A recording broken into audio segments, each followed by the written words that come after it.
12 बजने में अभी 5 मिनट का वक्त बाकी था। मैं बिस्तर से दबे पांव उठा और चुपके से सामने वाले कमरे में पहुंचा। मैंने एक बड़ा सा गुब्बारा धीरे से उठाया और उसमें सुई चुभो दी। वो इतनी जोर से फटा था कि पूरा घर एक धमाकेदार आवाज से गूंज गया था। यही तो मैं चाहता था। अब बस मुझे उस पल का इंतजार था जब मेरी पत्नी राधिका इस तरफ दौड़ी चली आएगी। कुछ ही देर में मुझे उसकी आवाज सुनाई दी। राघव, राघव, कहाँ हो तुम? मुझे हंसी तो बहुत तेज आ रही थी, लेकिन जैसे तैसे मैं अपना मुंह दबाकर उसे कंट्रोल कर रहा था। वो 2-3 बार फिर से मेरा नाम पुकार कर मुझे इधर उधर देखने लगी, लेकिन मैं चुपचाप एक कोने में खड़ा रहा। फिर वो इस कमरे की तरफ आई और उसने जैसे ही कमरे का दरवाजा खोला, मैंने उस डोरी को खींच दिया, जिससे उसके ऊपर ढेर सारे गुलाब के फूल गिर पड़े और मैं उसके सामने कूद गया। Happy anniversary my sweet heart. वो तो एकदम से चौंक गई थी। उसने तो सोचा भी नहीं था कि मैं उसे ऐसा भी कोई सरप्राइज दे सकता हूँ। आज हमारी शादी को पूरा 1 साल हो चुका था और ये हमारी फर्स्ट एनिवर्सरी थी। उसे मुझसे हमेशा ये शिकायत रहती थी कि मैं बहुत ही अनरोमांटिक आदमी हूँ, लेकिन इस बार मैंने सोच लिया था कि मैं सब कुछ उसके लिए इतना बेहतरीन करूँगा कि उसकी सोच मेरे लिए बदल जाएगी। लेकिन मैं नहीं जानता था कि ये जो मैं करने चला हूँ, उसकी वजह से मेरी ज़िंदगी में एक ऐसा तूफ़ान आएगा, जिसकी कल्पना मैं कभी सपने में भी नहीं कर सकता था। उसने भी मुझे गले लगाकर विश किया। वो कहने लगी, तुमने मेरे लिए सरप्राइज़ प्लान किया? Not bad. आखिर मेरे साथ रहते-रहते तुम्हें भी थोड़ी-सी अकल आ ही गई। ये कहकर हम दोनों हँसने लगे थे। फिर वो तुरंत ही अलमारी की तरफ भागी और कहने लगी, मैंने भी तुम्हारे लिए कुछ सरप्राइज गिफ्ट्स पहले ही ले लिए थे। देख लेना, मेरा गिफ्ट सबसे बेहतर और सबसे यूनिक होगा। मैंने राधिका से कहा, ऐसा नहीं है, इस बार मेरा गिफ्ट सबसे अलग होगा। इस बात को लेकर हमारे बीच थोड़ी बहस होने लगी और फिर शर्त लग गई कि देखते हैं किसका गिफ्ट सबसे अलग होता है। राधिका ने मुझे जो भी गिफ्ट दिए, उन्हें देखकर मैं हैरान रह गया था, क्योंकि उसने मुझे सच में बिल्कुल अलग गिफ्ट दिए थे। दरअसल मुझे हमेशा से वीडियो गेम्स खेलने का बहुत शौक रहा था, लेकिन मैंने अपने लिए वीडियो गेम खरीदने की ज़हमत कभी नहीं उठाई। आप ये मत समझिए कि वीडियो गेम खरीदने की मेरी औकात नहीं है। ऐसा कुछ भी नहीं है। मैं एक करोड़पति परिवार से आता हूँ और मेरे पास रुपए पैसे की कभी कोई कमी नहीं रही। लेकिन कॉलेज टाइम में हर बार बस मैं सोचता ही रह गया, कभी खरीद ही नहीं पाया। और जब से मैंने अपना बिजनेस संभालना शुरू किया है, तब से तो मेरे पास इतना टाइम ही नहीं बचता है कि मैं वीडियो गेम के बारे में कभी सोचूं भी। लेकिन मुझे नहीं पता था कि मेरी इतनी पुरानी ख्वाहिश के बारे में मेरी पत्नी आज भी याद रखे हुए है। मैं ये देखकर बहुत खुश हुआ, क्योंकि मुझे तो लग रहा था कि वो ज्यादा से ज्यादा मुझे क्या देगी, कोई एक्सपेंसिव वॉच या फिर एक्सपेंसिव क्लोथ्स। लेकिन सच में उसका गिफ्ट तो बिल्कुल यूनिक था। अब मुझे ये थोड़ी निराशा होने लगी कि सच में मेरी पत्नी मुझसे जीत गई है। राधिका ने तुरंत ही मेरे लाए हुए गिफ्ट को खोला तो वो हंसने लगी। बोली, देखा, मैंने पहले ही कहा था कि मेरे गिफ्ट्स ही हमेशा से सबसे यूनिक रहे हैं, क्योंकि मैं तो उसके लिए बस एक खूबसूरत सा ड्रेस और एक डायमंड का नेकलेस लेकर आया था। ये तो बस आम सी चीजें थी जो मैं हर बार उसे लाकर दे दिया करता था। इसमें कुछ भी ना तो नया था और ना अलग।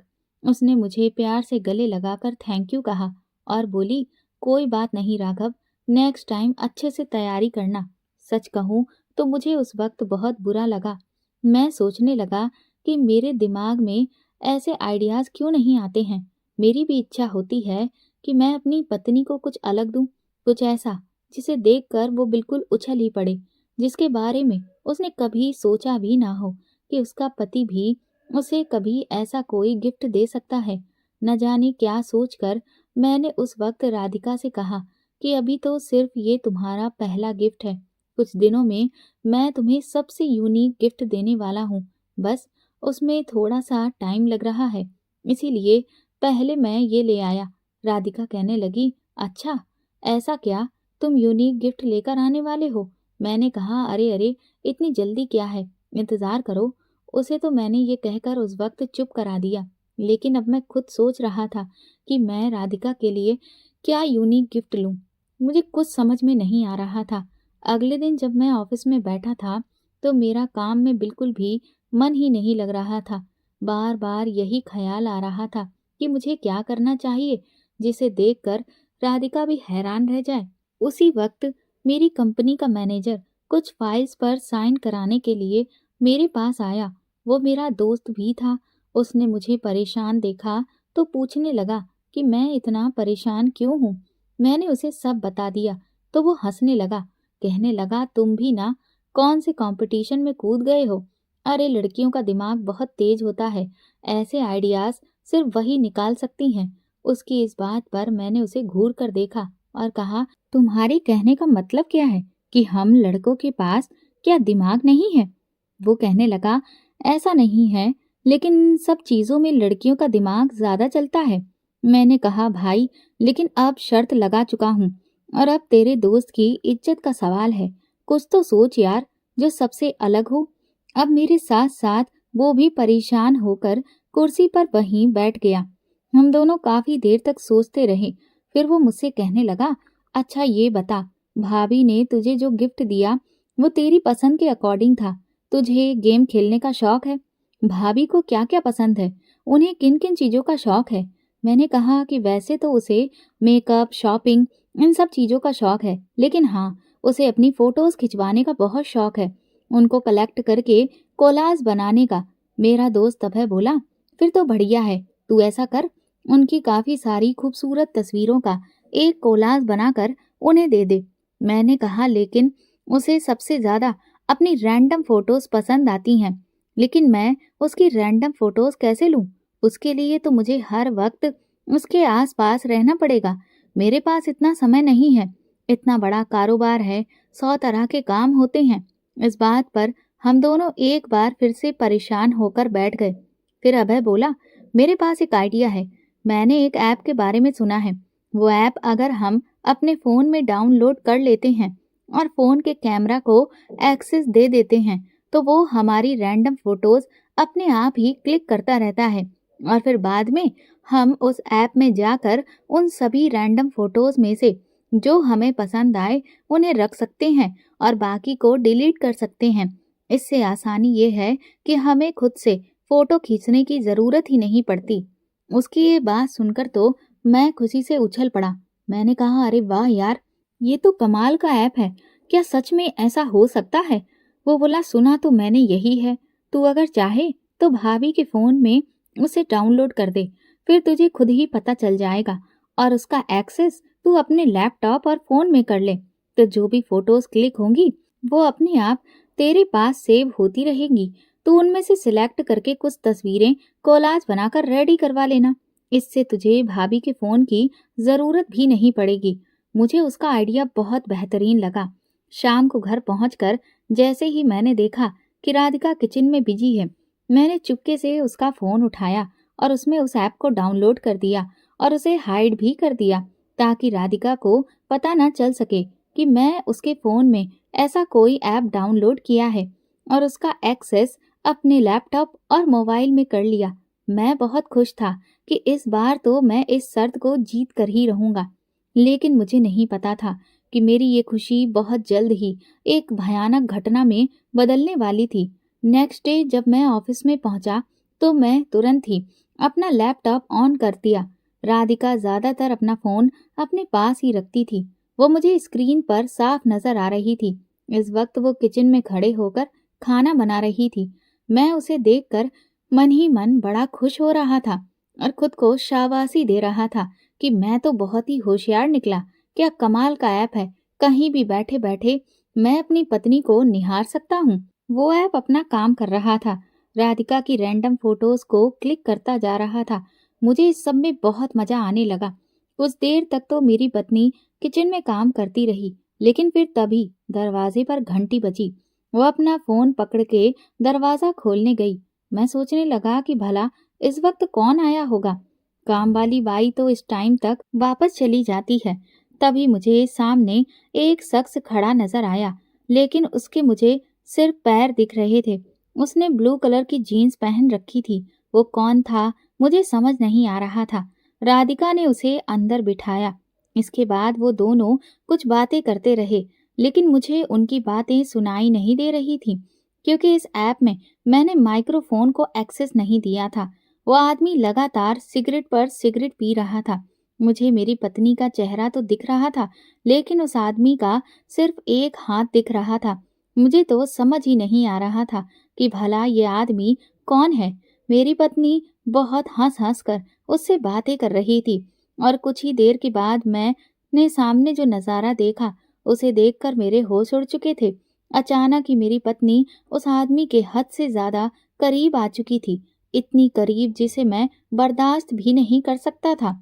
वो दोनों सोफे पर कुछ ऐसी हरकत कर रहे थे जो भले ही उस कैमरे में ना दिख रही हो, लेकिन मुझे साफ समझ में आ रहा था कि वो लोग इस वक्त क्या कर रहे हैं। ये देखकर मेरा गुस्सा सातवें आसमान पर चढ़ चुका था और आंखों से आंसू बहने लगे। मेरी पत्नी मेरे साथ धोखा कर रही थी।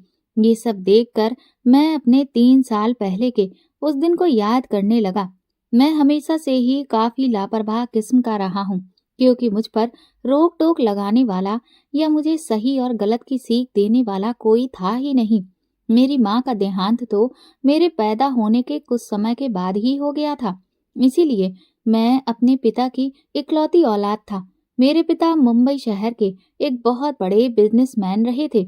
हमारे पास हजारों एकड़ की जमीन थी और कई सारी फैक्ट्रियां और कंपनियां चल रही थीं। रुपए पैसे की कोई कमी नहीं थी। मुझे 10 साल की उम्र तक मेरी दादी ने पाल पोस कर बड़ा किया, लेकिन फिर वो भी मुझे छोड़कर चली गई और इसके बाद मेरी जिम्मेदारी पापा पर आ गई। लेकिन वो भी बेचारे इतने बड़े कारोबार के चक्कर में हमेशा व्यस्त रहते थे। और फिर एक दिन मेरे पिता का कार एक्सीडेंट में देहांत हो गया और मैं इस दुनिया में बिल्कुल अकेला रह गया था। उस वक्त मुझे मेरे पिता के सबसे अच्छे दोस्त राजीव गुप्ता ने सहारा दिया। उन्होंने ही मेरे बिजनेस को उस वक्त संभाला और मुझे पढ़ने के लिए लंदन भेज दिया। और जब मैं लंदन से अपनी पढ़ाई कंप्लीट करके लौटा, तो मेरे सारे बिजनेस की बागडोर उन्होंने मेरे हाथ में पकड़ा दी। राजीव अंकल भी अपना बिजनेस मुंबई में ही चलाते थे और उनका बेटा सुमित मेरा अच्छा दोस्त था।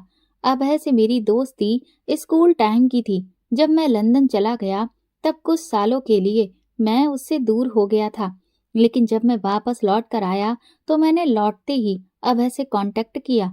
वो इस वक्त नौकरी की तलाश कर रहा था। मैंने उसे अपनी कंपनी में नौकरी की पेशकश की। वो खुशी खुशी तैयार हो गया।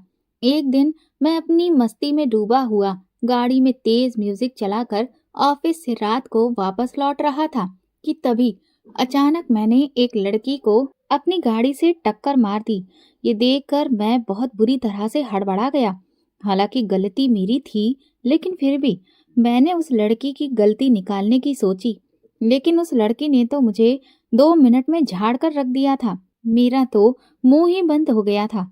वो कहने लगी, तुम्हारे जैसे रईसजादे सड़क पर गाड़ी लेकर नहीं, हवाई जहाज लेकर निकलते हैं और अपनी आंखों पर टीन का चश्मा लगाकर घूमते हैं। इतनी तेज म्यूजिक चला रखा है कि म्यूजिक की स्पीड से ही गाड़ी चला रहे होते हैं। तुम्हारे जैसों की नजर में तो किसी की जान की कोई कीमत ही नहीं है। तुम्हारे पास गाड़ी है तो इसका मतलब ये नहीं है कि सड़क पर लोगों का पैदल चलना मुश्किल कर दो। मैंने उससे कहा कि गलती तुम्हारी है। सड़क के बीचों बीच में तुम चल रही थी। वो गुस्से से मेरी तरफ आगे बढ़ी और कहने लगी, अगर मैं बीच में चल भी रही हूँ, तो क्या इसका मतलब ये है कि तुम मुझे अपनी गाड़ी से कुचल दोगे? रुको, अभी मैं तुम्हारा दिमाग ठीक करती हूँ। जब पुलिस स्टेशन में तुम्हारे खिलाफ कंप्लेंट लिखवाऊंगी, तब तुम्हें समझ आएगा कि इंसान की जान की कीमत क्या होती है।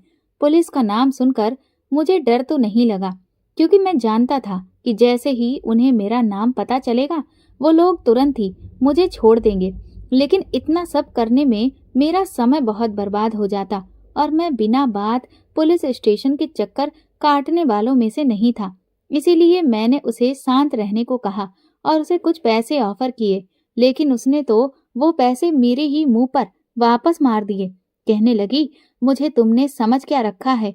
मैं तो देखकर हैरान रह गया कि इतने सारे पैसे मैंने उसे ऑफर किए, लेकिन उसने 1 रुपया तक नहीं लिया। उल्टा मुझे 10 और बातें सुना दी। जबकि आज के टाइम पर तो मैं हर किसी को जरा-जरा से पैसों के लिए बिकता हुआ देख रहा था। वो लड़की वहां से जा चुकी थी, लेकिन जब मैं घर लौटा तो वो मेरे दिल और दिमाग पर छाई हुई थी। मुझे ऐसी लड़की आज तक नहीं मिली। मैं जहां भी गया, मेरे आगे पीछे लड़कियां खूब घूमती थीं, क्योंकि उन्हें अच्छे से पता था कि मेरे साथ रहने से उन्हें मेरे पैसों पर ऐश करने का मौका मिलेगा। लेकिन ये पहली ऐसी लड़की थी जिसने पैसों को ठुकरा दिया था। न जाने क्यों मेरा दिल उस लड़की की तरफ खिंचा चला जा रहा था। और अगले दिन जब मैं अपने ऑफिस में बैठा था, तभी इंटरव्यू के लिए एक लड़की मेरे कैबिन में आई और उसे देखकर मैं तो हैरान रह गया, क्योंकि वो और कोई नहीं, वही कल वाली लड़की थी। उसने जैसे ही मुझे देखा, वो भी आंखें फाड़े खड़ी थी। वो मुझे देखते ही पलट कर जाने लगी, लेकिन मैंने उसे रोक दिया। फिर वो जाकर चुपचाप मेरे सामने बैठ गई। उसकी शक्ल देखकर साफ समझ आ रहा था कि अब उसे डर लग रहा है कि मैं उसे नौकरी पर हरगिज नहीं देने वाला।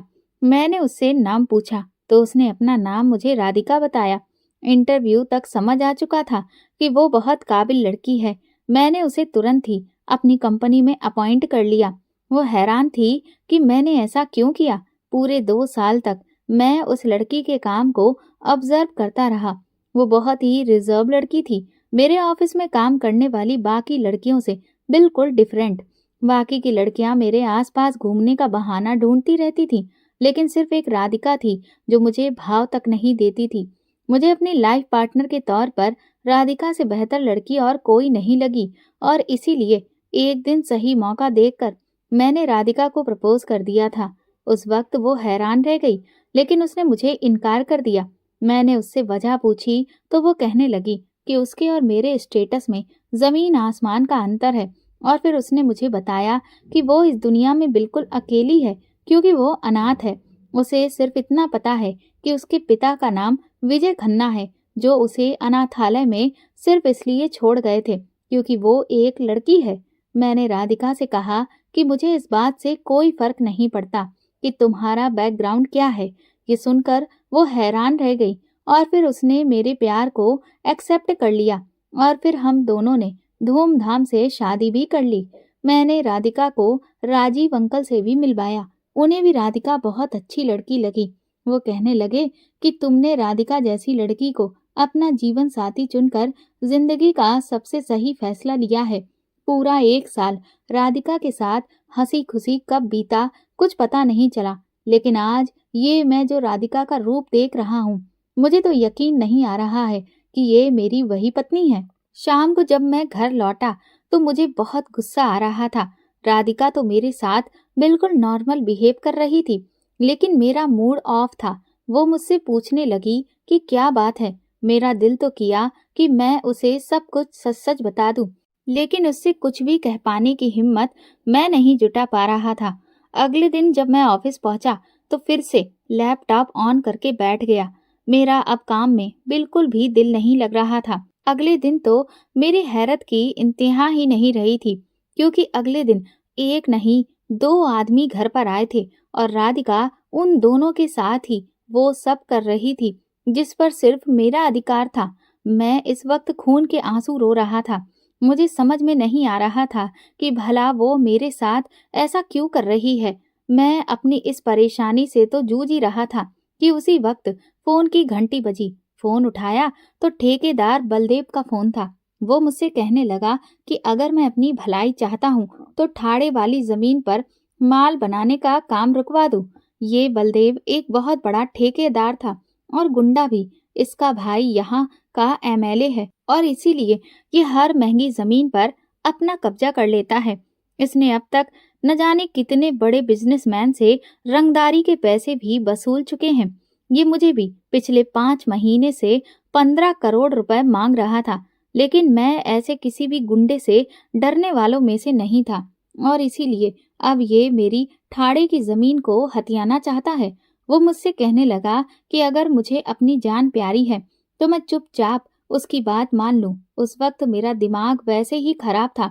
मैंने उसे खुली चुनौती दे दी कि अगर दम है तो मॉल का काम रुकवा कर दिखाए और मुझसे दोबारा भिड़ने की कोशिश भी ना करे, वरना अंजाम मेरा नहीं उसका बुरा होगा। वो बुरी तरह से तिलमिला गया और उसने फोन रख दिया। राधिका की बेवफाई ने मेरी दुनिया उजाड़ कर रख दी थी। कहाँ तो मैं उसके साथ अपनी पूरी जिंदगी बिताने के सपने देख रहा था। मैंने उसकी किसी भी ख्वाहिश को पूरा करने में कभी कोई कसर नहीं छोड़ी थी, लेकिन मुझे नहीं पता था कि वो मेरी पीठ के पीछे छुरा घोंप रही थी। लेकिन आखिर क्यों? मेरे प्यार में ऐसी क्या कमी रह गई थी? रुपया, पैसा, सब कुछ तो मैंने उसे दिया था, अपना वक्त भी। कहाँ तो मैं उसके लिए सरप्राइज गिफ्ट का प्लान कर रहा था, लेकिन कहाँ उसने ही मुझे ऐसा सरप्राइज दिया कि मेरी सांसें रुक गई थीं। मैं उसकी बेवफाई बर्दाश्त नहीं कर पा रहा था, लेकिन मैं उससे इतना प्यार करता था कि इतनी हिम्मत भी नहीं जुटा पा रहा था कि उसकी हकीकत उसके ही सामने रखूं। धीरे धीरे मैंने राधिका से बात करना बहुत कम कर दिया। वो मुझसे बार बार सवाल करती कि मैं ऐसा बिहेव क्यों कर रहा हूँ, लेकिन मैं उसे हर बार झकझोर देता था। अब मैं अपने ऑफिस के काम पर भी ध्यान देना बहुत कम कर दिया और अपने आप को शराब के नशे में डुबोने लगा। मैं धीरे धीरे क्लबों में जाने लगा और आधी आधी रात तक वहीं पर अपना समय बिताने लगा। जब भी घर लौटता तो शराब के नशे में धुत लौटता। राधिका बहुत परेशान थी कि मैं ये सब क्यों कर रहा हूँ, लेकिन मैं उसके दोहरा चरित्र देखकर टूट चुका था। वो एक बदचलन औरत थी।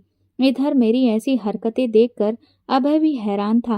वो एक दिन ऑफिस में आकर मुझसे पूछने लगा कि मुझे क्या हो गया है, मैं काम पर ध्यान क्यों नहीं दे रहा हूँ। लेकिन मैंने उसे कुछ भी ठीक से जवाब नहीं दिया। मेरी हालत बहुत उजड़ी हुई हो गई थी। दाढ़ी काफी बढ़ गई थी, आंखों के नीचे डार्क सर्कल हो गए थे। वो बार बार पूछता कि आखिर ऐसा क्या हो गया है कि मैंने अपना ये हाल बना रखा है, पर मैंने उसे शर्म के मारे कुछ भी नहीं बताया। क्या बताता कि मेरी बीवी बदचलन है, वो दूसरे मर्दों के साथ वो सब करती है जो दुनिया का कोई भी आदमी बर्दाश्त नहीं कर सकता। इसी सोच में डूबा हुआ एक दिन क्लब से ढेर सारी दारू पीने के बाद मैं आधी रात को घर वापस लौट रहा था कि तभी अचानक रास्ते में मेरी गाड़ी का टायर पंचर हो गया। नीचे उतर कर देखा तो जो नुकीले कांटेदार हैम्पर थे वो सड़क पर किसी ने डाल रखे थे। मैं समझ गया कि मेरी गाड़ी को जानबूझकर पंचर किया गया है। इससे पहले कि मैं गाड़ी के अंदर बैठता, अचानक से मुझ पर 2-3 आदमियों ने हमला बोल दिया। मैं उस वक्त नशे की हालत में था, इसलिए बहुत ज्यादा खुद को बचाने की हिम्मत जुटा नहीं पा रहा था। उन लोगों ने मुझे लहूलुहान कर दिया। मैं उनका मुकाबला नहीं कर पा रहा था, इसलिए मैंने वहां से भागना शुरू कर दिया। मैं जल्दी से जंगल में चला गया और वहां झाड़ियों के पीछे जाकर छुप गया। गहरी अंधेरी रात थी, इसी वजह से वो लोग मुझे ढूंढने में नाकाम रहे और थक हार कर वापस लौट गए। मैं पूरी रात वहीं झाड़ियों में पड़ा रहा। सुबह की पहली किरण जैसे ही मेरे चेहरे पर पड़ी, मैं तुरंत ही उठा और वहां से अपनी जान बचाकर भागा। लेकिन सड़क पर आते ही मैं बेहोश हो गया, क्योंकि मेरे सर से काफी खून बह गया था। जब आंख खुली तो खुद को अस्पताल में पाया। सामने राधिका बैठी हुई थी। वो मेरा हाथ थामे बहुत परेशान नजर आ रही थी। मुझे होश में देखकर वो खुश हो गई और कहने लगी, तुम्हारे साथ ये सब कैसे हुआ राघव?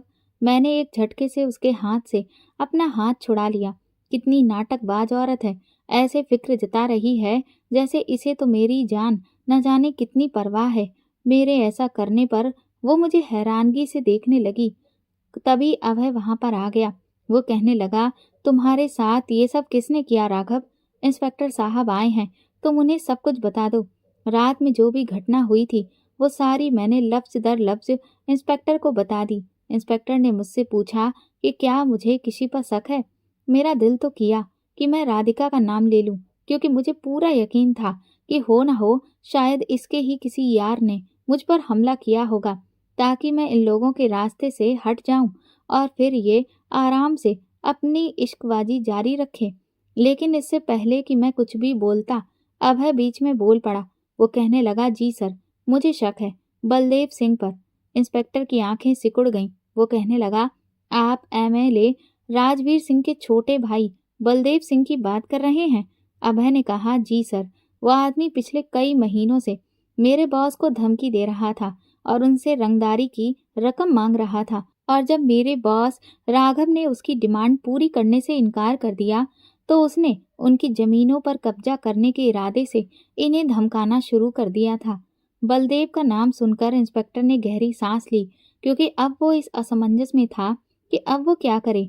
एक तरफ बलदेव था जो एक राजनीतिक रुतबा रखता था, पर एक तरफ मैं जो कि एक बहुत बड़ा बिजनेसमैन था। मेरी भी पहुंच बड़े बड़े अधिकारियों तक थी, इसलिए वो इस केस से अपना हाथ पीछे भी नहीं कर सकता था। लेकिन बलदेव पर हाथ डालना मतलब कि आग से अपना हाथ खुद ही जलाना। इंस्पेक्टर जरूरी कार्रवाई का आश्वासन देकर वहां से चला गया। अभय बहुत परेशान था। अभय कहने लगा, इस बलदेव की हिम्मत कुछ ज्यादा ही बढ़ती जा रही है। अभी तक तो मुझे लग रहा था कि ये सिर्फ बातें कर रहा है, लेकिन इसने तो आज हद ही कर दी। मुझे लगता है कि तुम्हें सिक्योरिटी की जरूरत है। इसके लिए मैं कमिश्नर साहब से बात करता हूँ। मैंने अभय का हाथ पकड़कर कहा, इसकी कोई जरूरत नहीं है। वो कहने लगा, जरूरत क्यों नहीं है? तुम पर आज जानलेवा हमला हुआ है। वो तो किस्मत अच्छी रही कि तुम बच गए, लेकिन अगली बार का क्या पता, किस्मत साथ ना दे तो तुम इस मामले को कुछ ज्यादा ही हल्के में ले रहे हो। मैंने अभय से कहा, फिलहाल तुम शांत रहो, मैं तुमसे घर पहुंचकर जरूरी बात करूंगा। मैंने सोचा कि अभय मेरा बहुत अच्छा दोस्त है और मुझे अपनी परेशानी उसे बता देनी चाहिए। घर पहुंचने के बाद राधिका बार बार मुझसे पूछ रही थी कि मैं उससे नाराज क्यों हूँ, लेकिन मैंने उसकी किसी भी बात का कोई जवाब नहीं दिया। इस बात पर वो रोने लगी और कहने लगी कि आखिर मैंने ऐसा क्या गुनाह कर दिया है। वो काफी देर तक रोती रही, लेकिन मुझ पर उसके आंसुओं का कोई असर नहीं था, क्योंकि मुझे अच्छे से पता था कि ये सब सिर्फ नाटक है। हो न हो उसने मुझे सिर्फ और सिर्फ जायदाद के लिए ही शादी की थी। लेकिन सच कहूं तो मुझे अभी तक यकीन नहीं हो रहा था कि उसे मेरे पैसों का लालच है, क्योंकि मैंने राधिका को कभी भी पैसों की तरफ झुकते हुए नहीं देखा था। तो फिर आखिर ऐसी क्या वजह थी जो वो मुझसे बेवफा हो गई? शाम को जब अभय आया तो मैंने उसे सब कुछ सच सच बता दिया और उससे कहा कि मुझे बलदेव पर नहीं, राधिका पर शक है। मुझे पूरा यकीन है कि मुझ पर हमला राधिका ने करवाया था, क्योंकि अब वो मुझसे अपनी जान छुड़ाना चाहती है। अभय तो ये सब सुनकर शॉक्ड रह गया था। वो कहने लगा कि मैं तुम्हारी बातों पर यकीन नहीं कर सकता, क्योंकि मैं भी पिछले 3 सालों से राधिका को जानता हूँ। वो तुमसे बहुत प्यार करती है और तुम्हें नुकसान पहुंचाने के बारे में तो वो कभी सोच भी नहीं सकती। मैंने अभय को उस ऐप के जरिए जो तस्वीरें खींची गई थीं वो दिखाई। मैंने कहा, लो तुम खुद ही अपनी आंखों से सारे सबूतों को देख लो। हालांकि उन तस्वीरों में कुछ भी साफ तौर पर क्लियर नहीं हो रहा था। ना तो उसमें राधिका का चेहरा साफ दिख रहा था, ना ही उन आदमियों का। लेकिन हाँ, फिर भी उन्हें देखकर अंदाजा लगाया जा सकता था कि इन तस्वीरों में क्या हो रहा है। ये सब देखकर अभय तो पसीना पसीना हो गया। वो कहने लगा, लेकिन राधिका भला ऐसा क्यों करेगी? मेरी बात मानो राघव, पता नहीं क्यों मुझे इस सब के पीछे कोई दूसरी बड़ी वजह नजर आ रही है। कोई तो ऐसी बात है जो राधिका ये सब कर रही है। अभय की इस बात ने मुझे सोच में डाल दिया था कि क्या वाकई में राधिका ये सब मजबूरी में कर रही है। लेकिन भला क्यों? और इन तस्वीरों को देखकर तो कहीं से भी नहीं लग रहा था कि वो ये सब मजबूरी में कर रही है। जो भी हो, मैंने अभय से कहा कि तुम जल्द से जल्द मेरे और राधिका के तलाक के पेपर तैयार करवाओ। मैं ऐसी बदचलन औरत के साथ नहीं रह सकता। उसने मेरा विश्वास तोड़ा है, मेरे प्यार को धोखा दिया है, और अब मैं उसे अपनी जिंदगी में नहीं रखूंगा। अब वह मुझे समझाने की कोशिश करने लगा कि मैं राधिका से इस बारे में बात करूं और सच्चाई का पता लगाऊं, लेकिन मेरे सर पर गुस्सा सवार था। इसलिए मैंने सिर्फ उससे इतना कहा कि वो तलाक के पेपर तैयार कराए। लगभग 2 हफ्तों में मैं बिल्कुल ठीक हो गया था और ऑफिस जाने लगा था। जिस दिन ठीक होने के बाद मैं पहली बार ऑफिस पहुंचा, तो शाम के बाद मेरे दिमाग में फिर से वो सारे पल आने लगे जो मैंने और राधिका ने एक साथ बिताए थे। मेरी आंखों में आंसू थे। मैंने एक बार फिर अपना लैपटॉप खोल लिया, ये देखने के लिए कि अब राधिका क्या कर रही है और कौन से नए तरीके से मुझे धोखा दे रही है। लेकिन मैं उस वक्त हैरान रह गया जब मैंने उसे तैयार होते हुए देखा। साफ समझ में आ रहा था कि वो कहीं पर जा रही थी। तभी उसने अपना फ़ोन उठाया और मुझे कॉल लगाई। उसने मुझसे पूछा कि मैं घर कितनी देर में वापस लौट रहा हूँ। मैंने उसे देख लिया था कि वो ज़रूर कहीं पर जाने वाली है, इसलिए मैंने झूठ बोला। मैंने कहा कि आज मेरी 2 बहुत इम्पोर्टेंट मीटिंग है और इसलिए मुझे रात का 12 बज जाएगा। इसके बाद वो आराम से खुश होकर तैयार होकर कहीं निकल ली। मैं भी तुरंत ही उसके निकलने के बाद अपनी गाड़ी से निकला और ये समझने की कोशिश करने लगा कि वो कहाँ जा रही है। आज मैं उसे रंगे हाथों पकड़ लेना चाहता था। मैंने उसके मोबाइल में जो तस्वीरें देखीं, उससे तो वो कोई जंगल का इलाका लग रहा था। फिर मुझे एक बोर्ड नज़र आया, उससे मुझे अंदाज़ा हो गया कि वो कहाँ के जंगलों में गई है। मैंने अपनी गाड़ी वहीं पर मोड़ दी। मुझे समझ नहीं आ रहा था कि वो रात के समय इस सुनसान जंगल में भला क्यों आई है। अंधेरा काफ़ी था, इसलिए अब उसके फ़ोन में कुछ भी दिखना बंद हो चुका था। मैं उसे यहाँ-वहाँ ढूँढने लगा। मुझे पूरा यकीन था कि वो ज़रूर अपने किसी आशिक से मिलने आई होगी। मैं बार-बार अपना फ़ोन देख रहा था ताकि मुझे राधिका की लोकेशन का पता चल सके, लेकिन तभी मैंने अपने फ़ोन में जो नज़ारा देखा, उससे मेरे पैरों तले से ज़मीन निकल गई थी। राधिका ने किसी आदमी के पेट में चाकू भोंक दिया था। वो बहुत बुरी तरह से डरी हुई थी, लेकिन अचानक वो आदमी उस पर हावी हो गया और उसे वापस पलटकर वार करने की कोशिश करने लगा। ये देखकर मैं हड़बड़ा गया। मैं उससे प्यार करता था और इसीलिए ऐसी सिचुएशन में मैं उसके धोखे को भूल गया और उसे बचाने के लिए उसे ढूंढने लगा। मुझे राधिका की बहुत फिक्र होने लगी, लेकिन जब तक मैं उसकी लोकेशन पर पहुंचा, तब तक राधिका ने उस आदमी का खून कर दिया था। लेकिन जैसे ही राधिका की नज़र मुझ पर पड़ी, वो तो शॉक्ड रह गई। वो मुझसे कहने लगी कि राघव, तुम यहाँ क्या कर रहे हो? तुम यहाँ कैसे आए? मैंने उससे कहा, वो सब छोड़ो।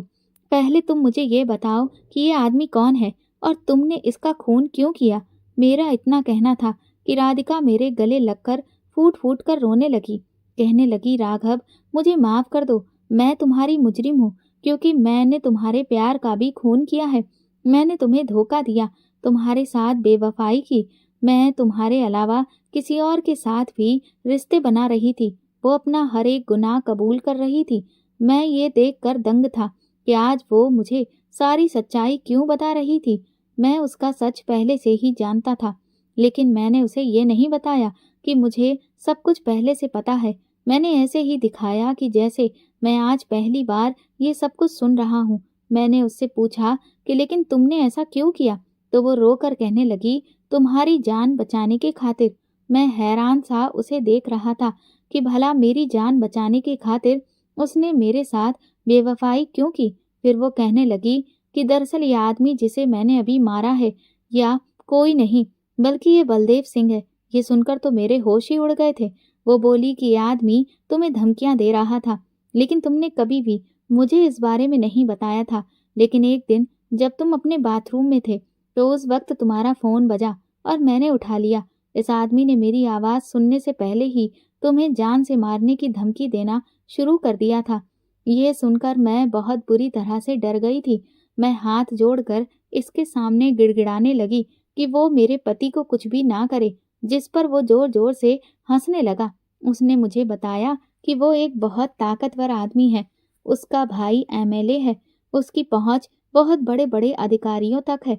उसने मुझसे कहा कि तुम्हारा पति मेरी कोई भी डिमांड पूरी नहीं कर रहा है और इसीलिए अब मजबूरन वो तुम्हें मार देगा।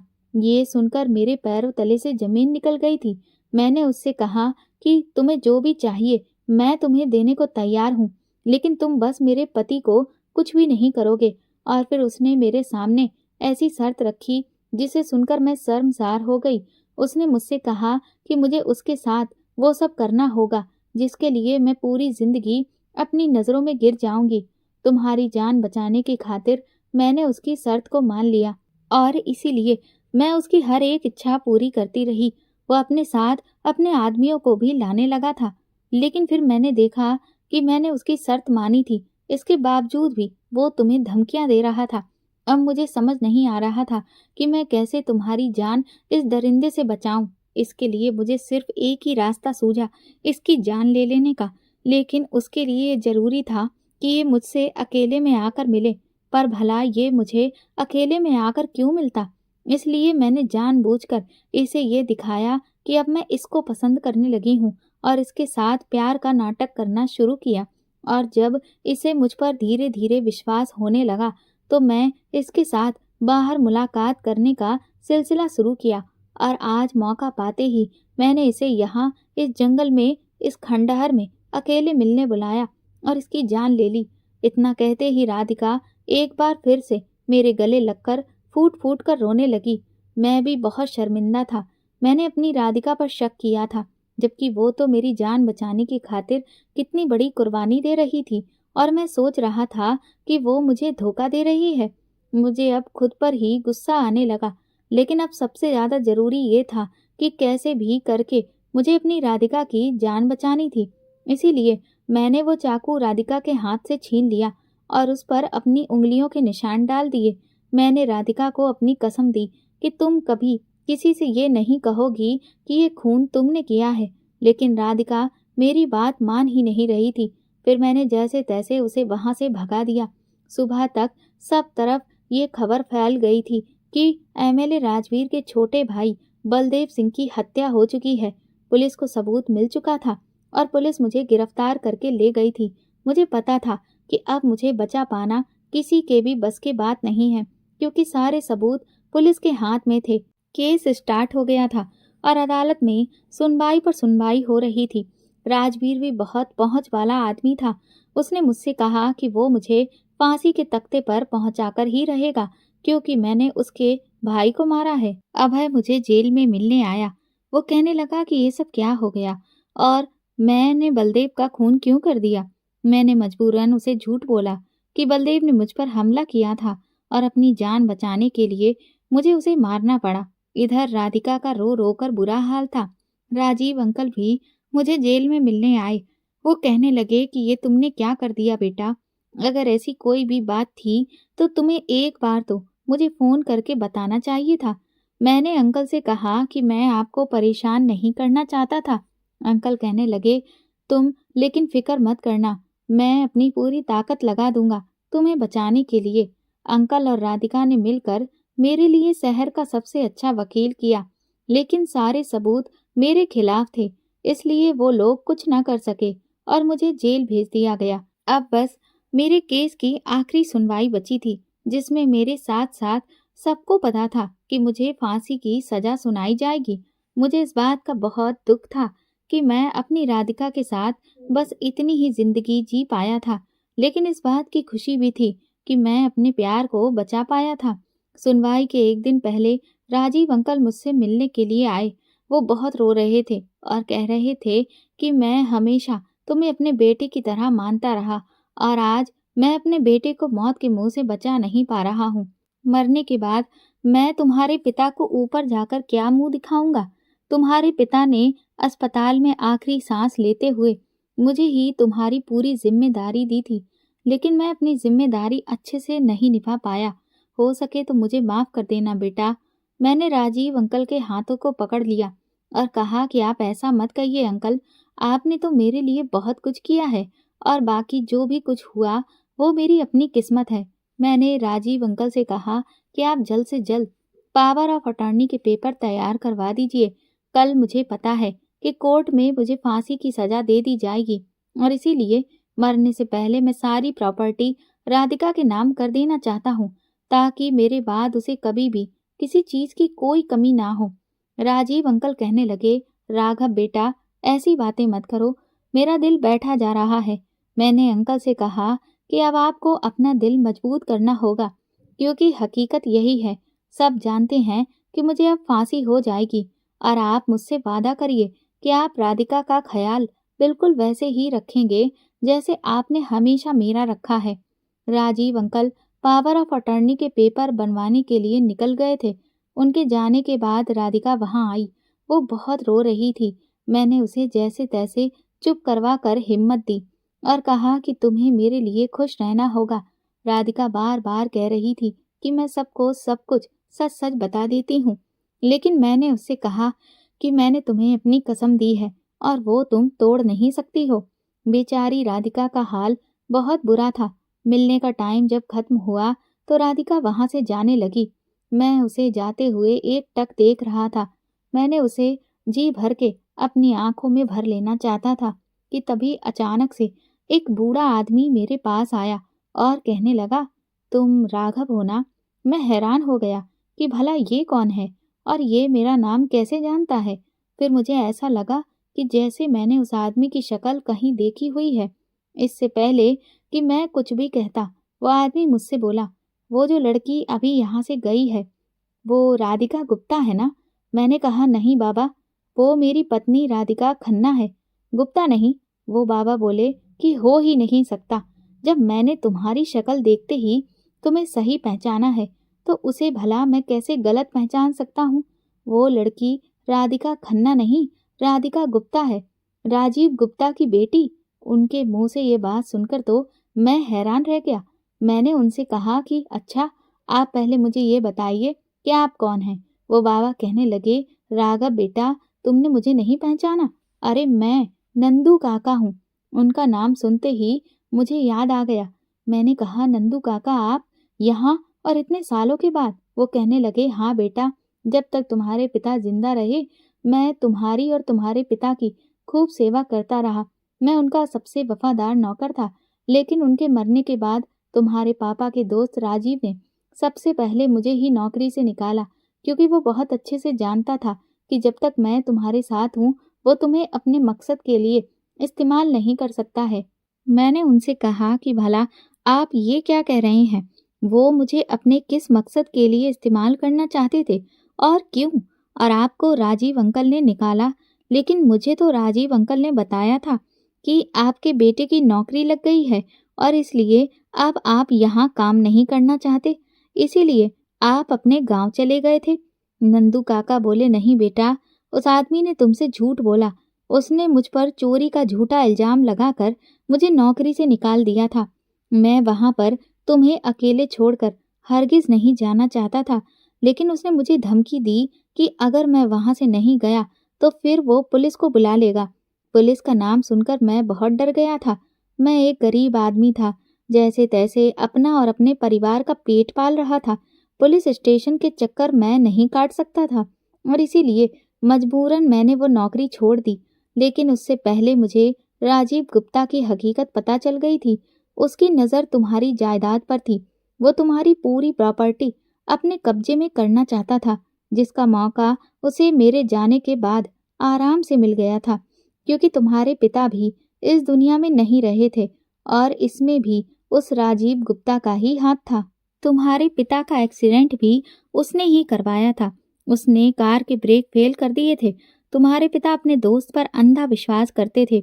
उन्हें अपने जीते जी इस बात की कभी भी भनक ही नहीं लगी कि उनका दोस्त उनकी पीठ पर छुरा भोंक रहा है। मैंने नंदू काका से कहा कि आप झूठ बोल रहे हैं, ऐसा कुछ भी नहीं है। मैं तो कब से राजीव अंकल के साथ हूँ। मुझे तो कभी ऐसा नहीं लगा कि वो मेरी प्रॉपर्टी पर नजर बनाए हैं, बल्कि उन्होंने तो कभी मुझसे 1 रुपया भी नहीं लिया। तो ये कैसे साबित होता है कि वो मेरी प्रॉपर्टी के लिए लालच रखते हैं? नंदू काका बोले, तुम बड़े भोले हो राघव। वो आदमी तुम्हारे सामने हमेशा अच्छाई का नकाब ओढ़े रहा। उसने जिस तरह से तुम्हारे पिता की पीठ पर छुरा भोंका था, ठीक उसी तरह से तुम्हारे साथ भी यही किया है। तुमने अभी कहा ना कि राधिका तुम्हारी पत्नी है, तो वो राजीव गुप्ता की बेटी है और तुम अब जेल में बंद हो। तो इसका मतलब तो यही है ना कि अब तुम्हारी जो भी प्रॉपर्टी है, इसकी हकदार सबसे पहले और कोई नहीं, राधिका ही हुई।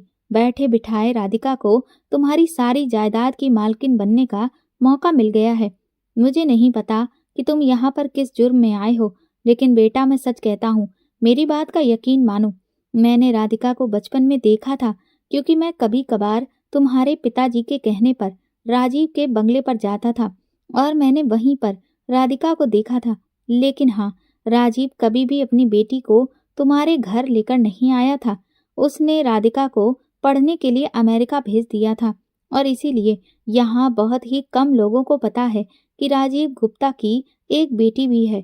तुम भी उस वक्त काफी छोटे थे, इसीलिए शायद तुम उसके सिर्फ इकलौते बेटे सुमित को ही जानते हो। राधिका के बारे में तुम्हें कुछ नहीं पता। और अगर मैं गलत हूँ तो फिर बताओ मुझे कि राधिका के पिता का नाम क्या है और वो कहाँ रहते हैं। नंदू काका की इस बात पर मैं उलझ कर रह गया था। मैंने नंदू काका को बताया कि राधिका तो अनाथ है, जिस पर वो मुस्कुराने लगे। कहने लगे, देखा बेटा, मैं ना कहता था कि ये सब एक चाल है। मेरी बात का विश्वास मानो, वरना ये लोग तुमसे सब कुछ छीन लेंगे। मैं कल भी तुम्हारा वफादार था और आज भी तुम्हारा वफादार हूँ, क्योंकि तुम्हारे पिता के हजारों एहसान मेरे सर पर हैं। फिलहाल मैं चलता हूँ, लेकिन अगर तुम्हें मेरी मदद चाहिए हो तो मैं अंधेरी में बड़े वाले हनुमान मंदिर के सामने वाले घर में रहता हूँ। तुम मुझे खबर भिजवा देना, मैं तुरंत चला आऊंगा। इतना कहकर नंदू काका वहां से चले गए थे। अब तो मेरा सर दर्द से फटने लगा था। ये सब मेरे साथ क्या हो रहा है? क्या मैं इतने साल से एक झूठ के साए में जी रहा था? मैं किसी पर विश्वास करूं और किस पर नहीं, कुछ समझ नहीं आ रहा था। जब से मैं राधिका से मिला था तब से अब तक का एक एक दिन मेरे दिमाग में घूमने लगा। कल मेरे केस की आखिरी सुनवाई थी और मुझे फांसी हो जानी थी, और उसके बाद मेरे नाम की जितनी भी प्रॉपर्टी थी वो राधिका के नाम हो जाती। लेकिन क्या सच में राधिका राजीव अंकल की बेटी है? मैंने तुरंत ही इंस्पेक्टर साहब से रिक्वेस्ट की कि वो मेरे दोस्त अभय को कॉल करें, इन्फॉर्म करें कि वो मुझसे मिलने आ जाए। इंस्पेक्टर ने ऐसा ही किया। आधे घंटे के बाद अभय मेरे सामने खड़ा था। मैंने उसे वो सब कुछ बता दिया जो नंदू काका ने मुझसे कहा था। अभय हैरानी से आंखें फाड़े मुझे देखने लगा। वो बोला, यार, ये तो बड़ी ही अजीब बात है, ऐसा भला कैसे हो सकता है? मैंने कहा, यही तो मुझे समझ में नहीं आ रहा है कि क्या सच में राजीव अंकल ने मेरे साथ इतनी बड़ी चाल चली है। वो इतने साल से मुझे बेवकूफ बना रहे हैं। अभय कहने लगा, लेकिन एक बात बता, ये जो मर्डर तुमने किया है वो तो तुमने खुद किया है ना, राजीव अंकल ने थोड़ी ना करवाया है। तो इससे ये कैसे साबित होता है कि वो या राधिका तुम्हारी प्रॉपर्टी हड़पना चाहते हैं? अभय की इस बात पर मैं कुछ देर खामोश हुआ। फिर मैंने उससे कहा कि मैं तुम्हें एक सच बताना चाहता हूँ। मैंने उसे बता दिया कि किस तरह से उस ऐप से मैं राधिका की हर एक एक्टिविटी को देखता था, और फिर ये कत्ल भी राधिका ने किया था। लेकिन मैंने सिर्फ उसे बचाने की खातिर ये इल्जाम अपने सर पर ले लिया। सच्चाई सुनने के बाद अभय दंग रह गया था। वो कहने लगा, तू सच में पागल हो गया है। तूने ऐसा क्यों किया? और अब मुझे लग रहा है कि शायद नंदू काका की बातों में सच्चाई है। मैंने उससे कहा कि सबसे पहले तुम उस अनाथालय में जाओ जहाँ पर राधिका की परवरिश हुई है। वहाँ पर जाकर पता करो कि क्या वाकई में उसके पिता का नाम विजय खन्ना है और वो वहाँ पर पली बड़ी है। अभय तुरंत ही अनाथालय के लिए निकल गया। 2 घंटे के बाद जब वो वापस लौटा और उसने मुझे जो बात बताई उसे सुनकर मेरे होश उड़ गए। उसने कहा कि वहाँ के रिकॉर्ड में राधिका नाम की किसी भी लड़की का नाम दर्ज ही नहीं है।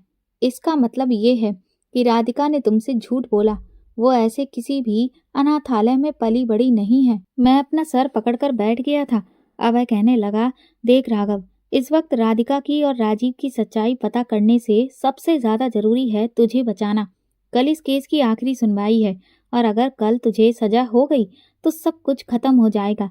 इसीलिए तू कल जज के सामने सारी हकीकत बयान कर दे कि ये खून तूने नहीं, राधिका ने किया है। मैंने कहा, लेकिन अब मेरे सच बोलने से क्या फायदा? उस चाकू पर मेरी उंगलियों के निशान हैं, और अब तक अपनी गवाही में यही कहता रहा कि बलदेव मुझे धमका रहा था, और इसीलिए खुद की जान उससे बचाने की खातिर मैंने उसका खून किया। अब मुझे कोई नहीं बचा सकता। हम दोनों इस वक्त बहुत परेशान थे। मुझे कोई रास्ता सूझ ही नहीं रहा था कि मैं अब खुद को इस मुसीबत से कैसे बचाऊं। अगले दिन कोर्ट जाने से पहले राजीव अंकल मेरे पास आए, पावर ऑफ अटर्नी के कागज लेकर। मैंने उन पर साइन कर दिए। तभी अभय वहां पर आ गया और मैंने वो सारे कागज अभय को पकड़ा दिए। मेरे पास अब और कोई रास्ता नहीं बचा था, क्योंकि मैं हकीकत नहीं जानता था। मैंने अभय से कहा कि ये कागज तुम मेरे वकील को दे देना, आगे की कार्रवाई वो खुद कर देगा और सारी प्रॉपर्टी राधिका की हो जाएगी। इसके बाद हम कोर्ट में पेशी के लिए निकल गए। अब इस केस में ज्यादा कुछ रह नहीं गया था, इसीलिए थोड़ी बहुत बहस के बाद जज ने अपना फैसला देने के लिए कलम उठा ली थी। राधिका मेरी आंखों के सामने बैठी थी। रोने की वजह से उसकी आंखें लाल थीं। इससे पहले कि जज साहब अपना फैसला सुनाते, अभय उठ खड़ा हुआ। उसने कहा, जज साहब, मैं एक आखिरी सबूत अदालत में सबके सामने पेश करना चाहता हूँ। और इसके बाद उसने मेरे मोबाइल की वो वीडियो और फोटोज स्क्रीन पर चला दी जो उस ऐप में राधिका के फ़ोन में डाउनलोड करके मैं रख रहा था और जिसका एक्सेस मेरे मोबाइल और लैपटॉप में था। उस वीडियो को देखकर कोर्ट में बैठे हर एक आदमी के होश उड़ चुके थे।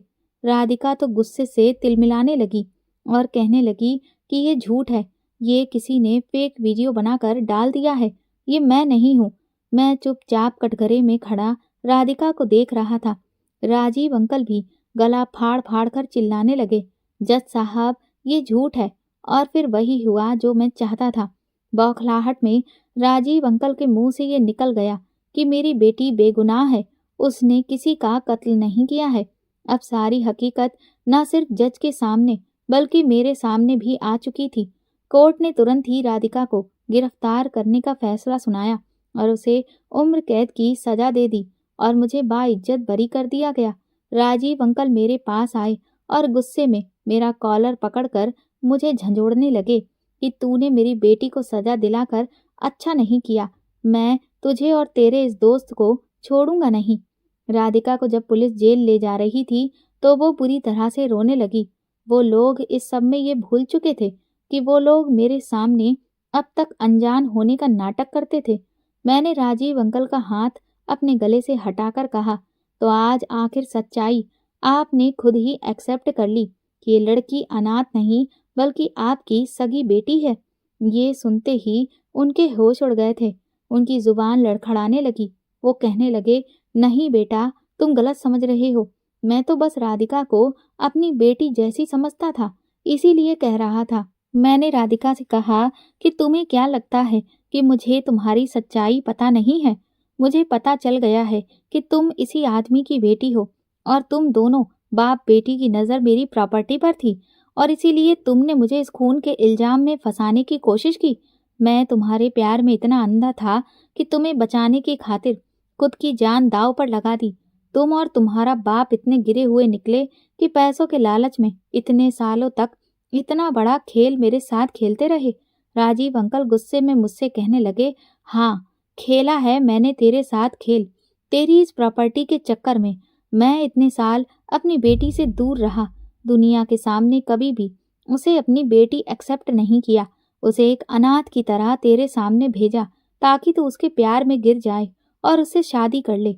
सब कुछ हमारे प्लान के मुताबिक ही चल रहा था और इस वक्त बलदेव ने तुझे धमकियां देना शुरू कर दी, जिससे हमारा प्लान और भी आसान हो गया। मैंने राधिका से कहा कि वो कैसे भी करके बलदेव को अपने जाल में फंसाए और उसका खून कर दे, जिसका शक सीधा सीधा तुझ पर ही जाता, क्योंकि तेरे और बलदेव के बीच की दुश्मनी सबको पता चल चुकी थी।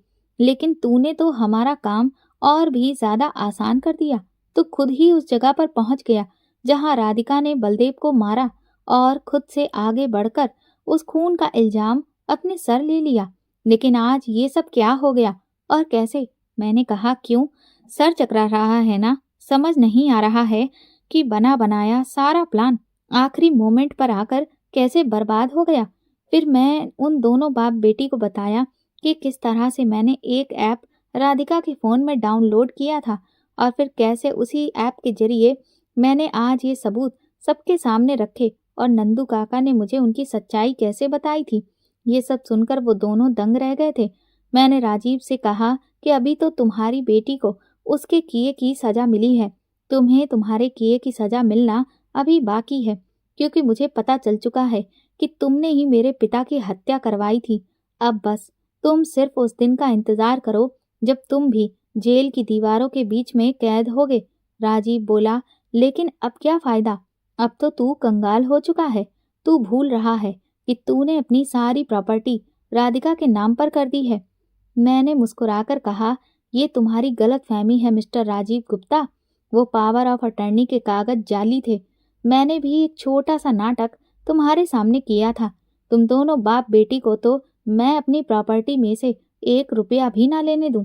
पूरी प्रॉपर्टी तो दूर की बात है।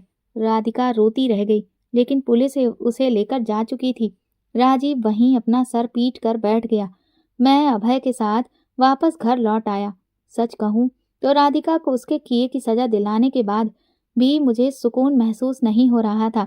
इसका कारण ये था कि मैंने तो राधिका से सच में प्यार किया था और मुझे बस इस बात का ही दुख था कि उसने मेरे प्यार की कोई कीमत नहीं समझी। अगर वो मुझसे सच्चा प्यार करती तो मैं अपनी करोड़ों की दौलत उस पर हंसते हंसते कुर्बान कर देता। लेकिन फिर भी मैं खुश हूँ कि आखिरकार जीत सच्चाई की हुई। अगले दिन ही मैंने एसपी साहब को घर बुलवाकर अपने पिता के इतने साल पुराने एक्सीडेंट के केस को दोबारा से रीओपन करवाया और उसकी जांच करवाने के लिए रिक्वेस्ट की, ताकि मैं राजीव को उसके किए की सजा दिला सकूं। अब बस मुझे उस दिन का इंतजार है जब मेरे पिता को भी इंसाफ मिलेगा। तो दोस्तों, अगर आपको हमारी ये कहानी पसंद आई है तो कमेंट करके ज़रूर बताइएगा और वीडियो को लाइक करके ज़्यादा से ज़्यादा शेयर करिए। चैनल पर नए हैं तो सब्सक्राइब करें और हाँ, नोटिफिकेशन बेल को ज़रूर दबाएं ताकि अगली अपडेट सबसे पहले आपको मिले। धन्यवाद।